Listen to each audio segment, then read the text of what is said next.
اور وہ مختلف جواز بنا کر آ رہی ہیں، ٹھیک ہے، اور بس وہ سمجھ لیں کہ دروازے کے اوپر آ کھڑی ہوئی ہیں۔ تو ادھر بھی تیاری بھرپور ہے، ایسا نہیں ہے، تیاری بھرپور ہے۔ اور آپ یہ بھی دیکھ سکتے ہیں، اب تک یہ خبر پہنچ سکتی ہے کہ ایران نے نیوکلیر ٹیسٹ کر دیا ہے، یہ ایسی پوری پاسبلٹی موجود ہے، کیونکہ اسرائیل کا جو پہلا نشانہ بتایا جا رہا ہے وہ ایران کی نیوکلیر فیسلٹیز ہیں۔ تو ایران یہ واضح کر چکا ہے کہ اگر کوئی ایسا خطرہ ہمیں محسوس ہوا تو پھر ہم فوری ایون 24 آورز کے اندر بھی ہم نیوکلیر بنا سکتے ہیں، اور وہ ہم پھر بنائیں گے۔ یہ ایران واضح کر چکا ہے عربز کو بھی، برکس کو بھی، اپنے تمام اتحادیوں کو، کہ ہم نیوکلیر نہیں بنا رہے، آپ روک لیجئے، لیکن اگر ہماری طرف خطرہ آیا تو پھر ہم 24 آور کے اندر کیپیبل ہیں کہ نیوکلیر بنائیں گے۔ تو جس طرح سے حملے کی تیاری ہو رہی ہے تو ایران سے بھی کسی بھی وقت یہ خبر آ سکتی ہے کہ انہوں نے نیوکلیر جو ہے وہ ٹیسٹ کر لیا ہے۔ دوسری طرف شام میں بھرپور لڑائی جاری ہے، حلب شہر کے پاس ٹرکش بیکڈ فورسز اور جو کردش SDF فورسز ہیں ان کی لڑائی ہو رہی ہے، اور حلب شہر کے اندر بجلی چلی گئی ہے کیونکہ پیچھے جو پاور لائنز ہیں وہ ساری کٹ گئی ہیں۔ لڑائی اس طرح سے ہو رہی، بمباری اس طرح سے ہو رہی ہے، اور ڈیم ٹوٹنے کا خطرہ اس وقت موجود ہے، میسو فلڈنگ ہوگی اور اس کے نتیجے بہت زیادہ جانی نقصان بھی ہو سکتا ہے۔ وہاں پر ایک بھرپور لڑائی جو ہے وہ جاری ہے، تو یہ ساری تفصیلات جو ہے وہ آپ کے ساتھ شیئر کریں گے۔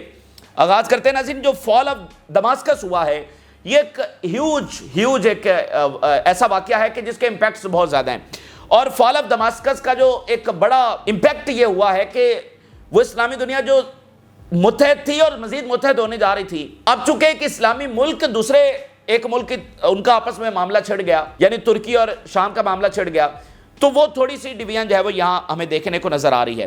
تو اسرائیل اس سے بھرپور جو ہے وہ فائدہ اٹھا رہا ہے، اور ہم شام میں دیکھ بھی رہے ہیں کہ اس نے بمباری کس طرح سے کی، اس نے $100 بلین پلس کا نقصان کر دیا، اور جو قبضہ ہے 75 سالوں کا کام اس نے 75 گھنٹوں میں کر دیا۔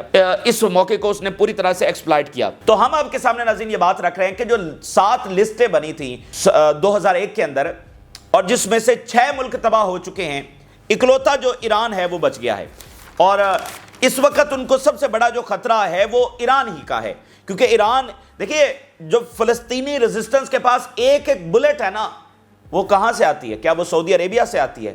کیا وہ ترکی سے آتی ہے؟ کیا وہ پاکستان سے آتی ہے؟ کیا وہ قطر سے آتی ہے؟ نہیں، وہ ایک بلٹ جس سے وہ اسرائیل سے لڑ رہے ہیں، چاہے وہ ایکسرو ریزسٹنس ہو یا فلسطین ریزسٹنس ہو، وہ ایک بلٹ ایران سے آتی ہے۔ تو اس وقت ان 57 کنٹریز ایک بھی ملک نہیں ہے جو اسرائیل کو ٹکر دے سکے، ریجن میں ایک بھی ملک نہیں ہے جو اسرائیل کو ٹکر دے سکے، کسی کے پاس عسکری پاور ہے ہی نہیں۔ ٹرکی کہاں پر جا کر کھڑا ہو گیا یہ ہمارے سامنے واضح ہو گیا، کیونکہ ٹرکی پہلے کہہ رہا تھا ہم فورسز بھیجیں گے، ہم یہ کریں گے، ہم وہ کریں گے، ٹرکی کی پوزیشن کلیئر ہو چکی ہے۔ تو اکلوتا جو ان کو مسئلہ ہے، حزب اللہ کون سپورٹ کرتا ہے؟ ایران۔ یمن کو کون سپورٹ کرتا ہے؟ ایران۔ عراق کی سپورٹ میں کون کھڑا ہے؟ ایران۔ حماس کی سپورٹ میں کون کھڑا ہے؟ ایران۔ تو ہر طرح سے ان کو مسئلہ اس وقت ایران سے ہے، اور ایران ان کے سامنے سبجوگیٹ نہیں ہوتا۔ باقی تو جنہوں نے نارملائزیشن نہیں بھی کی وہ یہ کہہ چکے ہیں کہ وہ نارملائزیشن کے لیے تیار ہیں، وہ تو غزہ کی جنگ نہ چھڑی ہوتی تو ان کی نارملائزیشن ہو چکی ہوتی۔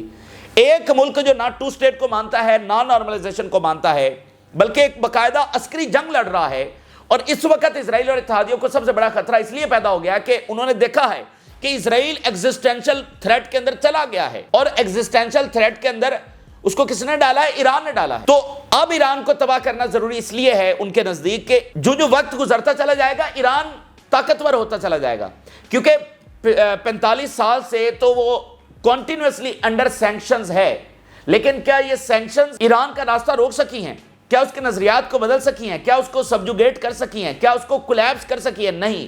تو سینکشنز کا ہتھیار ایران نے فیل کر دیا ہے، اب وہ مزید سرخرو ہو رہا ہے، مزید کامیاب ہو رہا ہے، تعلقات بنا رہا ہے۔ مجھے بتائیے ان کو کیسے قبول ہو سکتا ہے کہ ایران اور سعودی عرب اپنی جنگی مشقیں آپس میں کر رہے ہوں؟ یہ کیسے قبول ہو سکتا ہے؟ تو جو سینکشنز والا پروسیس تھا اس سے ایران گزر گیا ہے، تو ان کو لگتا ہے کہ جتنا ٹائم مزید ایران کو دیا جائے گا وہ زیادہ طاقتور ہوگا، اسلامی دنیا کی یونٹی اور بڑھے گی۔ چین کے ساتھ تعلقات بڑھ رہے ہیں، $400 بلین کے معاہدے چین نے ایران کے ساتھ کر لیے ہیں، رشیا کے ساتھ تعلقات، ٹیکنالوجی کے اندر گرو کر رہا ہے ایران۔ تو اس لیے وہ کہہ رہے ہیں جو کرنا ہے ابھی کرنا ہے۔ سینکشن تو فارغ ہو گئی نا، ٹریڈ ایران کے ساتھ ہو رہی ہے، ابھی مختلف ملکوں کے ساتھ مزید معاہدے ہوئے ہیں، تو اس لیے ان کے نزدیک جو بھی کرنا ہے سازگار گھڑی ابھی ہے۔ اور ناظرین جب وہ انٹرونشن کرتے ہیں تو ایک اچھے خاصے چلتے ملک میں اس طرح انٹرونشن نہیں کرتے، وہ اس کو پہلے ڈسٹیبلائز کرتے ہیں، اس کے اندر انٹروین کرنے کے طریقے ڈھونڈے جاتے ہیں، جواز پیدا کیا جاتا ہے، اور جب یہ اب ان کا فوکس ایران کے اوپر ہو گیا ہے اور فیصلہ ہو چکا ہے ایران کے اوپر اب سٹرائک کرنے کا، تو اب آپ دیکھیں گے ایک پراپر پروپیگنڈا وار بھی آپ کو نظر آئے گی۔ یہاں آپ کے اپنے ملکوں کے اندر کا جو میڈیا ہے وہ بھی عجیب و غریب ڈیبیٹ میں پڑ جائے گا، وہ اصل بات کو نہیں بتائے گا، لیکن مطلب آپ دیکھ رہے ہوں گے کہ وہ بتا رہا ہے کہ یہ چیز ہے، یہ ظلم ہو رہا ہے، اور وہ واقعتاً ہو رہا ہوگا، وہ بات ٹھیک ہوگی، لیکن اس طے در طے کون سی کنسپریسی چھپی ہوئی ہے یہ نہیں بتائیں گے، اسی چیز کو تو وہ ایکسپلائٹ کرتے ہیں۔ تو آپ کو ایک پراپر پروپیگنڈا وار بھی اب چلتی ہوئی نظر آئے گی، شیعہ سنی کا فیکٹر اور اس کو ہوا دی جائے گی، یہ اور ابھرتا ہوا جب نظر آئے گا۔ تو اس لیے میں کہہ رہا ہوں کہ یہ بڑی ایک نازک گھڑی ہے اسلامی دنیا کے لیے، ایک بہت بڑا امتحان اس کے اوپر آ پڑا ہے۔ دیکھتے ہیں کہ اسلامی دنیا جو ہے وہ اس سے کس طرح نکلتی ہے، اور نتنیاہو نے جو ایڈریس کیا ہے اس کی باتیں کوٹ کرنا یہاں پر ضروری نہیں ہے، کیونکہ وہ اتنی معنی خیز باتیں نہیں ہیں کہ اس کی باتوں کو دوبارہ دہرایا جائے، لیکن میں مدعا آپ کے سامنے جو رکھ رہا ہوں، آپ ذرا ان کا تکبر دیکھیے۔ کہہ رہا ہے کہ ایرانین پیپل کو سپیچ کر رہا ہے، خطاب کر رہا ہے کہ تمہاری رجیم تو بہت ظالم ہے، ہمیں پتہ ہے تم بہت اچھے ہو، مگر رجیم چونکہ ظالم ہے، اس نے تمہارے پر پابندیاں لگا رکھی ہیں، اور ہم تمہیں آزادی دلوانے کے لیے آ رہے ہیں، فریڈم دلوانے کے لیے تمہیں آ رہے ہیں۔ اور یہ شخص وہ کہہ رہا ہے جس نے 15 مہینوں میں 2 لاکھ فلسطینیوں کو شہید کر دیا ہے۔ کتنا؟ 15 مہینوں میں 2 لاکھ فلسطینیوں کو شہید کر دیا ہے۔ ابھی کچھ دیر پہلے نصیرت کے اندر ایک بمباری ہوئی ہے جہاں پر وہ بتا رہے ہیں کہ 50+ ملبے کے تلے اندر دبے ان کو نکالا نہیں جا پا رہا۔ ابھی اس وقت کچھ دیر پہلے غزہ میں یہ بمباری ہوئی ہے۔ 15 مہینوں میں 2 لاکھ پلس جو آفیشیل تعداد چل رہی ہے غزہ کے ہیلتھ منسٹری کے مطابق وہ 50,000 کے قریب ہے، لیکن یہ 50,000 وہ ہیں جو باڈیز ریکور ہوئی ہیں۔ بہت سارے جو میڈیکل میگزینز ہیں دنیا کے فیمس، ایون برطانیہ کا، وہ ایسے 4-5 ماہ پہلے 1,86,000 تعداد کنفرم کر چکا ہے کہ یہ شہادتیں ہو چکی ہیں، اس میں زخمی نہیں ہے، زخمی اس سے ہٹ کے ہیں۔ 2 سے 3 لاکھ 4 لاکھ اس سے بھی زیادہ زخمی ہو سکتے ہیں، اور 2 لاکھ کے قریب شہادتیں 15 مہینے میں یہ شہادتیں ہوئی ہیں۔ اور یہ شخص کیا کر رہا ہے کہ میں ایران کے لوگوں کا بھلا کرنے جا رہا ہوں۔ That's the point. اگر کوئی سمجھ جائے کہ یہ طے در طے کانسپیریسی کیا ہے تو تبھی ان طاقتوں سے لڑائی کی جا سکتی ہے۔ اب ذرا اسرائیلی میڈیا کی زبانی دیکھیے کس طرح سے بتا رہے ہیں کہ باقاعدہ سٹرائک کی تیاری ہو رہی ہے۔ IDF sees chance for strikes on Iran nuke sites after knocking out Syria air defenses۔ Times of Israel نے یہ خبر دی ہے۔ اسرائیل considered striking Iran's nuclear facilities۔ Israel state that it is preparing for strike on Iran's nuclear facilities۔ اور یہ جو Netanyahu نے پھر Twitter کے اوپر اپنی یہ سپیچ ڈالی ہے، اس کو دیکھیں اوپر کوٹ کون کر رہا ہے؟ رضا پہلوی۔ اب یہ رضا پہلوی کون ہے؟ اس کے بارے میں 1-2 بار پہلے بھی ہم بتا چکے ہیں جب یہ جنگ کے بالکل ہم قریب پہنچ گئے تھے۔ تو رضا پہلوی یہ ہے، یہ شاہ ایران کا بیٹا ہے، اور اس کو کراؤن پرنس کہا جاتا ہے، کراؤن پرنس آف ایران۔ اس کو اسرائیلی اور وہ سارا جو ویسٹ ہے اس کو کراؤن پرنس مانتا ہے، ٹھیک ہے، اور اس نے اپنی اپوزیشن ان ایگزائل بنا رکھی ہے۔ 79 میں شاہ ایران دوڑ گیا تھا یہاں سے۔ اس کا جو بیٹا ہے وہ کراؤن پرنس آف ایران ہے، اور اس کو ریکگنائز کیا جاتا ہے as a crown prince of Iran, and اس نے ایگزائل اپوزیشن بنا رکھی ہے۔ تو اس کو لا کر یہاں پر پلانٹ کیا جائے گا، ٹھیک ہے۔ تو وہ کہیں گے کہ ظلم کا خاتمہ ہو گیا، سینکشنز ختم ہو گئی، اب نا بندہ لا کر انہوں نے بٹھا دیا تو لگے گا کہ ہیپی اینڈ ہو گیا، ظالم چلا گیا۔ ابھی آپ دیکھ رہے ہیں ایران زبردست طریقے سے ترقی کر رہا ہے۔ ابھی زبردست الیکشن ہم نے دیکھا، لوگوں نے کتنی پاپولیرٹی کے ساتھ وہ اپنے صدر کو لے کر آئے ہیں جو ریفارمسٹ ہے، اور ویسٹرن میڈیا نے لکھا کہ یہ تو بڑا ریفارمسٹ لیڈر وہاں پر آیا ہے، اور پوری طرح سے وہ حمایت کر کے اس کو لے کر آئے ہیں۔ ترقی ہو رہی ہے، ٹیکنالوجی، معاہدے، اکانومی کے اوپر کام ہو رہا ہے، ٹھیک ہے، لیکن وہ کہیں گے کہ یہ تو ظالم رجیم تھی جیسے وہ کہہ رہے ہیں، اور ہم نے اس کا خاتمہ کر دیا۔ لیکن یہ کوئی نہیں سمجھ سکے گا کہ ظلم تو طویل ہو گیا، کیونکہ جس آرڈر سے ایران لڑ رہا ہے وہ آرڈر سے یہ رضا پہلوی تو اسی آرڈر کا لایا ہوا بندہ ہے نا۔ پھر آپ ذرا دیکھیے، mass destruction of defences allows Israeli attacks on Iran via Syria. Israeli media report that Syria can now be used as a launching pad for attacks against Iran after the country defences were dismantled. اب Syria launch pad ہوگا for striking Iran, Israeli media report کر رہا ہے۔ اب ذرا یہ دیکھیے، وہ کہہ رہے ہیں 1800 بامز انہوں نے گرا دیے ہیں شام کے اوپر۔ کتنے؟ 1800 بامز، 500 ٹارگٹس انہوں نے ابھی ہٹ کیے ہیں یہ سارے پروسیس میں جو انہوں نے ایئر ڈیفنس کو تباہ کیا ہے۔ And the Israeli air force now assesses that it is capable of safely conducting operation over Syrian year space achieving air superiority in the area. اب یہ مکمل ایئر سپیریورٹی اسرائیل کے پاس آ چکی ہے کہ وہ یہاں سے جاتا ہوا اسٹرائک کر سکتا ہے. To use Syrian air space for long range strikes on Iran. Long range strikes on Iran. Syrian air defense array was described as one of the strongest in the region. Region کا مضبوط ترین air defence Russia کا دیا ہوا، باقی ملکوں کا دیا ہوا. تو اب سوال وہی ہے کہ جو دماسکس کے اندر اتھارٹیز بیٹھی ہوئی جنہوں نے شام کا $100 بلین کا نقصان کروا دیا ہے، شام کی جو پروٹیکشن ہے اس کو تباہ برباد کروا کے رکھ دیا ہے، ایک لفظ تک نہیں بولا. تو سوال تو اٹھیں گے نا جو اب اندر سے اٹھنا شروع ہو گئے. Syrian air defence capabilities. This include Russian made defense systems which played a crucial role in engaging and thwarting Israeli attacks on the country in the past. Russian made air defense نے بڑا کردار ادا کیا تھا بہت حد تک اسرائیلی حملوں کو روکنے میں. اب وہ مکمل طور پر تباہ ہو چکا ہے. یمن سے آج کیا سٹیٹمنٹ سامنے آئی ہے؟ اس سے سارے تناظر میں یمن نے سٹیٹمنٹ جاری کی ہے. اسرائیل US want to divide Middle East to expand control.